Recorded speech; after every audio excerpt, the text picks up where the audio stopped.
Bonjour chers frères et sœurs, salut aux amis de l'histoire. Nous poursuivons notre série de vidéos sur l'histoire du peuple Nzema, sur l'histoire des Nzema. Nous sommes en train de faire le déroulé des différents groupes qui vont venir peupler ce que sera le pays Nzema. Et après avoir vu ceux qui sont venus du Dankira, vous remarquerez que tous ces groupes qui se déplacent en fait font des escales dans différentes régions, soit dans la Ouine, soit dans le Wassa, soit dans la Ranta, etc., avant de gagner le pays Nzema. Voilà. Donc, à partir de ce moment-là, on peut voir que bon, ils ont différentes origines géographiques. Maintenant, nous allons parler de ceux qu'on va appeler les Djena ou Tchena. Le mot Tchena ou Djena vient de Tché ou Oche, qui veut dire attraper, se saisir d'eux. C'est un très ancien nom de certains groupes Akan. Certains groupes Akan étaient appelés Oche. D'ailleurs, sachez que même aujourd'hui, les Abourés là, qui sont à Bassam, à Bonois, à Ebra, ils appellent les Agnis Oche. C'est comme ça qu'ils les appellent. C'est un ancien nom des Akans. Quand vous lisez le livre du père Godefroy Loyer, vous voyez que il est dit que les Essouma, les ancêtres des Essouma étaient aussi appelés Oche. C'est un ancien nom des Akans qui veut dire simplement attraper, se saisir d'eux. Dans ma thèse d'état, ces Oche-là, j'ai dit que ils constituaient ce que j'ai appelé la saga des Nzandré. D'ailleurs, les Ashantis sont appelés en général Nzandré par les Agnis et les Nzema. La saga des Nzandré, parce que ces Oche-là, c'était des guerriers nomades. C'était des guerriers tout le temps qui se déplaçaient. Et qu'est-ce qu'ils faisaient? Dans leur aventure militaire, quand ils arrivent dans une zone, ils soumettent la zone.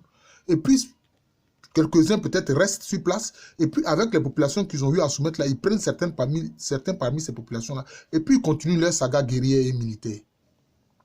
C'est ce que dans ma thèse d'état, j'ai appelé la saga des Nzandré. Alors, donc, ce Oche-là, ou Djena. Alors, quand vous voyez Djena, ça veut dire, ou Tchena, ça veut dire la famille ou le clan des Oche, c'est-à-dire le clan de ceux qui s'emparent, de ceux qui sont des guerriers. D'ailleurs, même jusqu'aujourd'hui, le roi de clan Asuna du royaume Achem Abouakwa est appelé Ochehene. On peut dire aussi Achehene parce que O ou A ne sont que des voyelles. C'est pour ça que les Aché sont appelés Aché. Ça vient de là, ça vient de cette expression Tché qui veut dire attraper, qui rappelle tout un pan de l'histoire passée de certains Akans. Alors, ces Tchena-là ou Djena qui sont venus dans le Nzema étaient surtout de clans Ezohile, que les locuteurs du Tui appellent Asona. Et ils se sont installés massivement en pays Nzema. D'ailleurs, certains Djena se sont installés en pays Baoulé. Il y a un sous-groupe Baoulé qu'on appelle Djena. Voilà.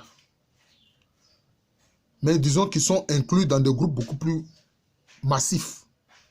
Donc, on ne parle pas souvent d'eux. Mais c'est un petit sous-groupe qu'on trouve aussi en pays Baoulé. Alors, ces Djena-là vont venir massivement en pays Nzema. Ils étaient surtout dirigés par des membres du clan Ezohile ou Asona. Alors, il faut savoir que l'un des points d'origine lointains des Asona se trouve en Adansé, notamment les villages de Kokobiante et Ansa. Mais le point encore le plus ancien que Ansa et Kokobiante, qui se trouve encore un peu plus au nord, dans le Brong Afo actuel, c'est Ani Nsoko. Ce sont ces Asona qui ont créé le royaume de Ani Nsoko. Alors quand ils arrivent dans le Nzema, ils ont différents leaders. Hein. Notamment, ils ont un leader qu'on appelait Aino Kwadjan. Dans le déplacement, ils vont passer par le Wassa, notamment dans la localité de Adomé. Et puis, ils vont s'installer à Aziema. Et Aziema est donc une localité qui a été créée quand même très anciennement dans le Nzema. Parce que des textes écrits, disons, faits par les marchands européens, parlent de l'Axéma en pays Nzema. Donc, l'un de leurs leaders, c'était Aino Kwadjan, du clan Ezouli ou Asuna. Il s'installe à Aziema. Un autre de leurs leaders qui s'appelle Kinyamozu va d'abord s'installer avec son groupe au nord d'Axim, dans la partie d'Axim Nord qu'on appelle Upper Axim, mais qui localement s'appelle Blofosolo. Et c'est eux qui vont créer toujours à Aziema un quartier particulier qu'on appelle Mozu Swazo. C'est-à-dire le village de Mozu. Ou si vous voulez, le village de Kenya Mozu. Voilà. Un autre de ces mêmes leaders-là, qui va aussi s'installer à Aziema pour créer aussi un autre quartier, s'appelait Mole Mozu. Alors, je pense que ces groupes-là arrivent dans le Nzema, disons, autour du 15e siècle. 15e siècle. Parce que c'est le rapport de Valkenberg qui parle justement de l'Axéma en pays Nzema. Il en parle notamment, ce rapport-là en parle au 16e siècle. Et puis, ces mêmes Djena-là, ou Tchena, dirigés par des leaders de clans Ezoglé, vont créer d'autres villages comme Nglekazo. Et le leader qui a créé Nglekazo s'appelle Animyakpanyini. Voilà, Animyakpanyini. Voilà, Animyakpanyini. Et une partie du peuple, toujours sous la houlette de Animyakpanyini, va créer Aloulé. Aloulé. Un village que je connais bien. Hein, je connais bien. Où j'ai eu à avoir quelques informateurs. Et puis le frère d'Animiakmanyini va créer le village de Tchenene. Lui, il s'appelle Ekren Manyini. Voilà. Donc vous voyez ces djinnas-là qui viennent en pays Nzema et qui créent, disons, plusieurs villages, donc par ricochet, plusieurs chefferies avec plusieurs leaders. Voilà. Après avoir donc parlé de cette immigration, ce peuplement djinna qui s'installe massivement en pays Nzema, disons au 15e siècle, nous allons parler maintenant des Akwamou. Et oui, des Akwamou aussi se sont installés massivement en pays Nzema. C'est pour ça que souvent je dis à mes étudiants, quand vous allez mener des enquêtes sur les origines et le peuplement, n'allez pas comme ça dans le village et puis demander les habitants de ce village-là d'où ils viennent. Non. Demandez d'abord, il y a combien de lignages dans le village. Et quand on vous dit le nombre de lignages, si on vous dit qu'il y a 5 lignages, vous demandez l'origine de chaque lignage. Puis vous demandez maintenant le lignage qui est à l'origine de la création du village. Voilà, c'est comme ça. Alors donc, comme je dis, nous allons parler des Akwamou. Vous savez très bien que les Akwamou, ce sont ceux-là qui ont créé, qui ont été le noyau à la base du royaume Brandjama. C'est eux qui ont créé le grand royaume Akwamou qui va devenir un empire. Et ceux-là, disons, c'est une migration ancienne qui a débuté peut-être autour du 10e, 11e siècle, depuis les zones de Kong. C'est-à-dire Kong actuel, en ce moment, Kong ou bien Kong n'était pas encore habité par les Malinké et les Senufo. Et qui ont aussi séjourné dans le Bono, notamment dans la grotte de Botumfo. Et puis avec Adjen Kokobo, autour du 11e, 12e siècle, ils viennent créer Tufohiman. Et puis leur 5e roi, qu'on appelle Otumfo Asare, va créer Asare Mankese, qui va finir par prendre le nom de Akwamou. Alors donc il y a des Akwamou qui vont venir en pays Nzema. Voilà. Ils vont venir en pays Nzema. Alors ceux qui vont venir massivement en pays Nzema vont venir à la suite d'abord de la guerre civile qu'il y a eu en Akwamou et qui a opposé, disons, deux jumeaux qui voulaient accéder au trône, Atapani et Atakuma. Je vous ai expliqué ça longuement quand j'ai parlé de, quand j'ai fait ma vidéo sur la formation du royaume bronze diamant et quand j'ai fait ma vidéo aussi sur l'Akwamou. Je ne voudrais pas revenir sur cela. Il faut me suivre régulièrement pour savoir certains pans, parce que quelquefois, certains auditeurs m'écrivent, me disent, mais professeur, telle situation, j'aimerais avoir les détails. Quelquefois, j'en ai déjà parlé dans une vidéo précédente. Donc, certains Akwamou, avec cette guerre-là, et puis dans cette guerre, les Achem vont s'impliquer. Voilà. Achem Abouakwa et Achem Kotokou vont s'impliquer. Et puis donc, les forces loyalistes vont perdre la guerre. Et puis, ces forces loyalistes-là vont aller créer Akwamou Fié. Voilà. Et puis, sur les cendres de l'ancien Akwamou, naîtra le royaume de Akwapem. Alors donc, certains Akwamou, avec tous ces troubles politiques-là, viennent dans le Nzema. Ils viennent dans le Nzema, massivement. Ils viennent dans le Nzema. Et ils étaient dirigés par un leader qui s'appelle Blumia Tchoum, Nana Blumia Tchoum, qui est du clan Abradé. Voilà, parce que la plupart des leaders Akwamou étaient du clan Aduana Abradé. Alors, ce clan Aduana Abradé, dans le Nzema, est appelé Aria, mais aussi, de façon spécifique, Azawa. Azawa. Et si vous suivez mes vidéos et que vous vous intéressez vraiment à l'histoire des Akans, vous voyez que Azawa, c'est ça qui donne chez les Agnis Sawa. C'est pour ça qu'il y a un sous-groupe Agnis très important qu'on appelle les Agnis Sawa. Ceux-là, dans le Nzema, ils sont appelés Azawa. Voilà. Donc, ils viennent avec Nana Blumia Tchoum. Et puis aussi, il faut dire que, déjà, parce que ce conflit en Akwamou a commencé au début du XVIIIe siècle. Voilà. Au début du XVIIIe siècle, peut-être autour de 1720 par là. Mais c'est en 1730 que l'Akwamou, les forces loyalistes Akwamou seront vaincues, voilà, par les rebelles soutenus par les royaumes Achem. Et puis aussi, certains de ces Akwamou sont venus dans le Wassa, où par la suite, ils vont finir par créer le Wassa à Manfi. Voilà, ils vont créer le Wassa à Manfi parce que certains de leurs leaders, notamment Kloklo Bomagne, au lieu de continuer de soutenir son souverain, le roi Wassa Nsifol Assare, va plutôt s'allier avec les conquérants Ashanti qui sont venus dans la région. Et quand l'Ashanti va vaincre le Wassa, avec la permission du Wassa, ils vont créer sur les terres du Wassa, avec la permission de l'Ashanti, pardon, ils vont créer sur les terres du Wassa un royaume à part qu'on va appeler Wassa Amanfi, créé donc par ces Abradés, ces Akwamou.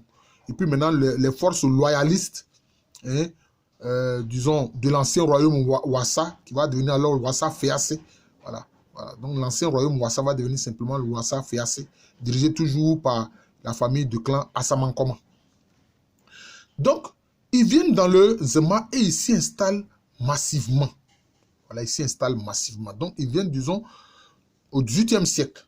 Ils viennent, disons, au XVIIIe siècle. Ils vont créer plusieurs villages.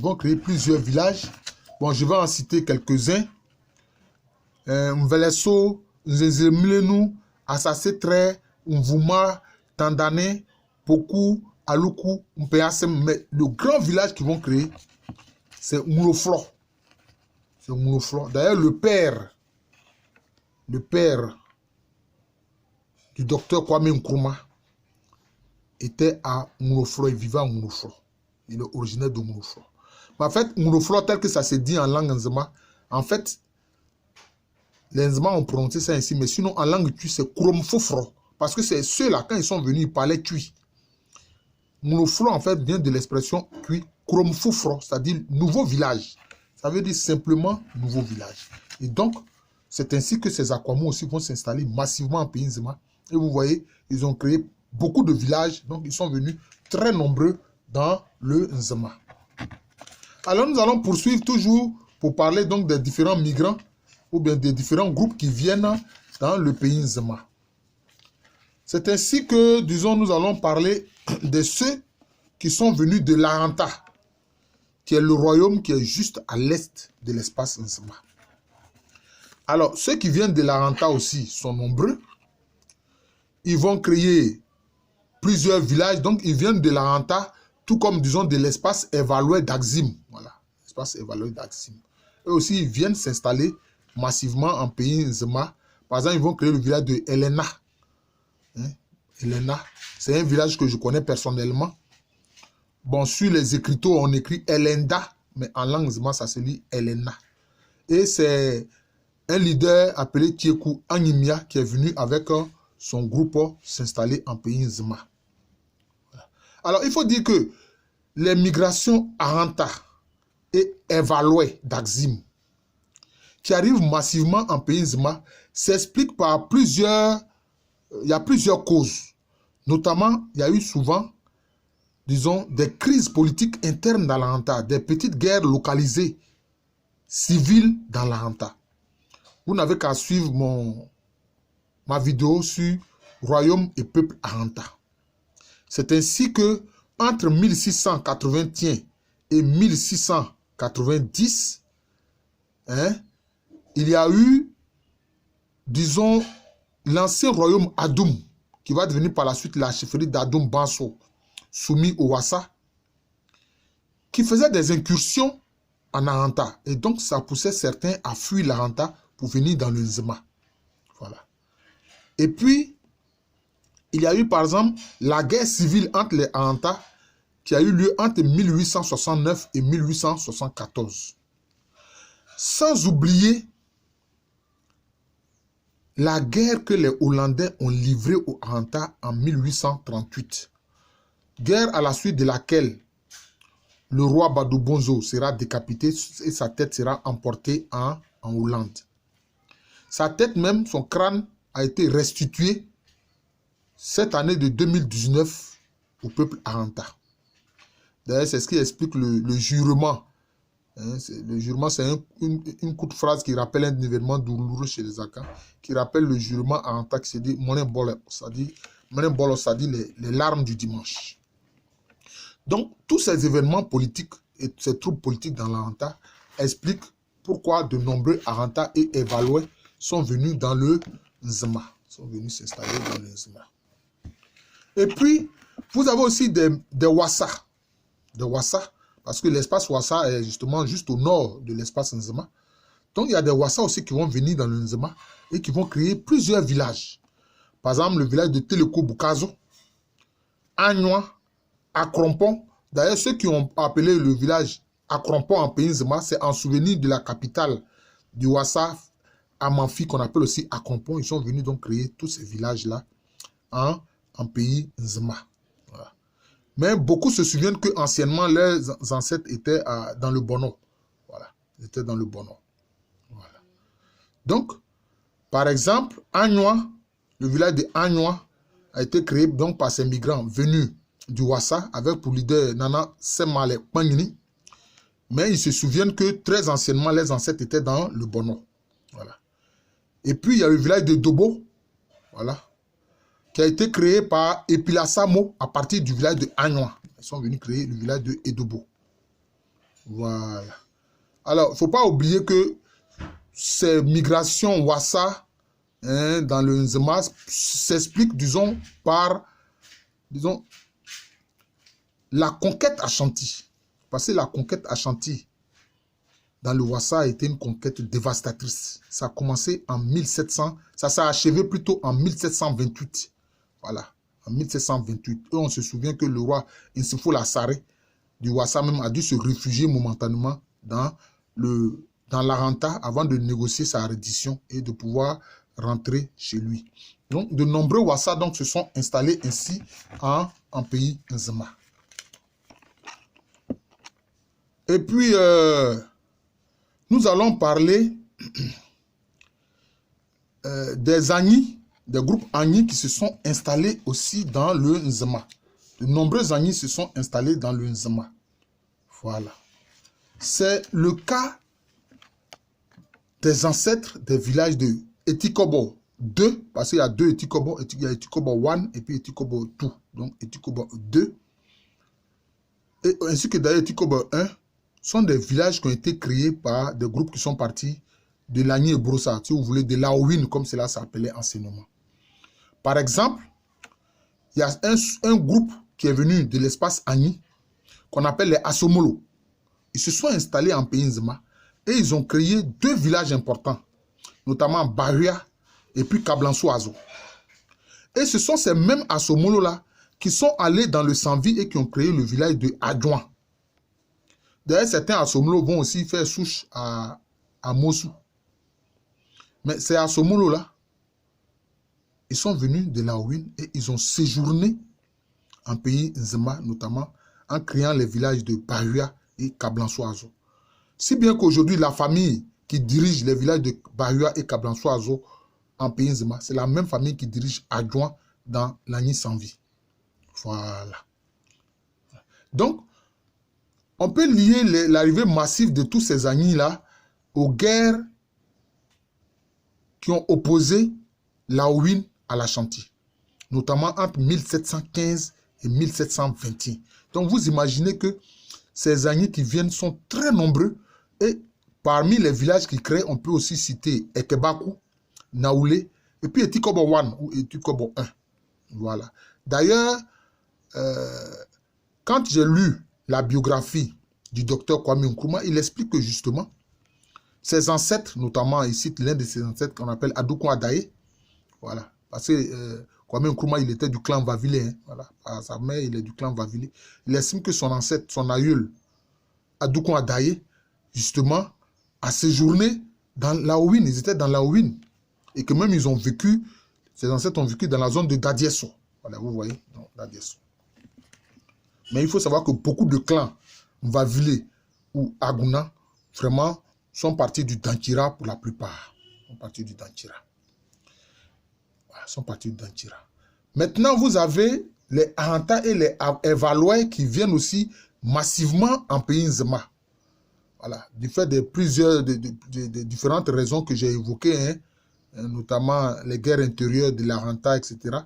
Et puis, sans oublier le conflit que les Hollandais leur ont livré. Donc, ils vont aussi créer différents villages en pays Nzema tels que Atoabanso, Akonou. Ceux de Akonou sont venus précisément de Boulissi, qu'on appelle aussi Pokesso, qu'on appelle aussi Princess Town, la même localité à 3 noms. Ils ont créé aussi Mpeasem qui a été créé par le leader Kosenwa. Voilà, par le leader Kosenwa, lui aussi qui est venu de Boulissi. Et puis, durant le règne du dernier roi de la dynastie Mvavili, du Nzema, Kakwaka, il y a également de nombreux Zaranta qui vont venir s'établir en pays Nzema et ils étaient guidés par un leader qui s'appelle Mngedobe. Voilà. Donc voilà ce qu'on peut dire concernant les Aranta qui viennent en pays Nzema. Et puis vous avez, c'est pas fini, hein, vous voyez les migrants qui viennent en pays Nzema sont très nombreux. Il y a ceux qui viennent de ce que j'appelle les confluents des fleuves Pra et Ofin et même du Birim.